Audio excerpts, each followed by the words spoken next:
All right, today we're digging into the Q4 2025 earnings from Steel Dynamics, ticker STLD. Now, on the surface, the numbers look pretty good, but the market's reaction was, well, a complete head-scratcher. So let's jump in and figure out what exactly drove this disconnect. So check this out. This is the puzzle of the day, right here. Pre-market, the stock is trading up around 3%. Everyone's thinking, okay, solid report. But by the time the closing bell rang, it had tanked, finishing down more than 4%. What in the world happened between the open and the close? To get to the bottom of it, here's our game plan. First, we'll hit the headline numbers. Then, we'll dive into management's guidance and strategy. After that, we'll try to understand the market's verdict. And finally, we'll wrap up with our take on the next call and a specific trade idea. All right, first things first, the numbers themselves. And folks, this was a classic case of a beat and miss. A good bottom line just couldn't quite paper over a weak top line. So let's break it down. Steel Dynamics posted earnings per share of $1.82. That's a solid beat, coming in about 12 cents above what analysts were expecting. Great news, right? Well, the problem was revenue.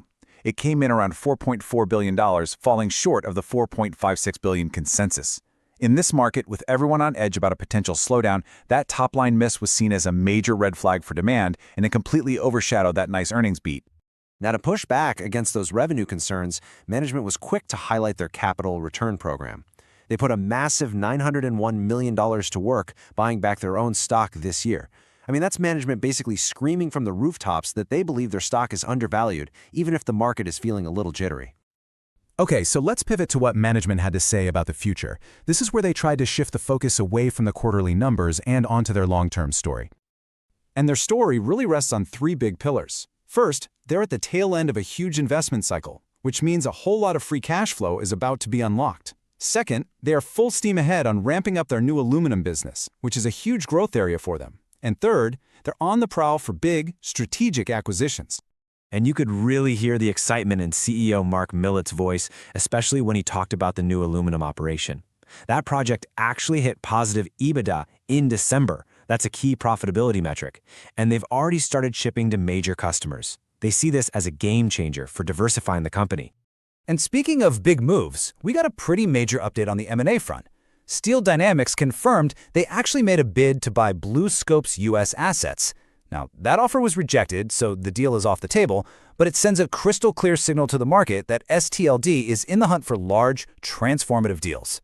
Which, of course, brings us right back to the million-dollar question. So, Section 3, the market's verdict. With all this optimism from management, why did the stock get hammered? It really boils down to this, a tale of two completely different stories. You had management focused on the micro-level stuff, their fantastic execution, the exciting aluminum ramp-up, and those huge buybacks.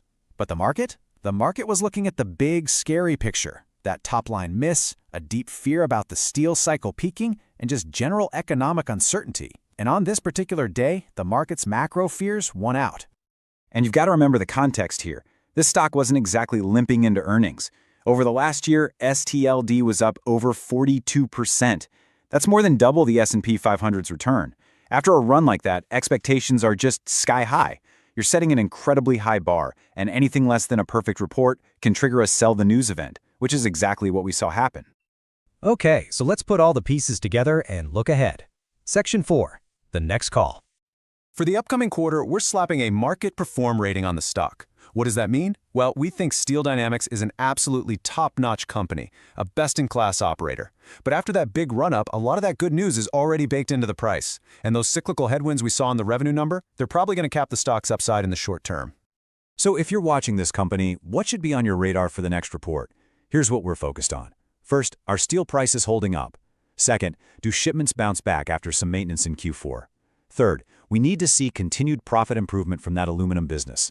And finally, the big one, we want to see that free cash flow start to gush as their spending, or CapEx, drops down to that projected $600 million level.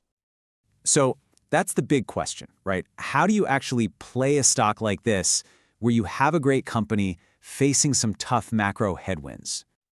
Well, here's an idea for you, a classic paired trade. The idea is you go long Steel Dynamics, betting on their best-in-class operations, and at the exact same time, you go short one of their competitors, maybe a higher-cost, less efficient peer. This setup lets you bet that STLD is the best house on a potentially shaky block, effectively taking the risk of the overall steel market out of the equation. And as always, just a quick reminder that this analysis is for informational purposes only. It is not financial advice.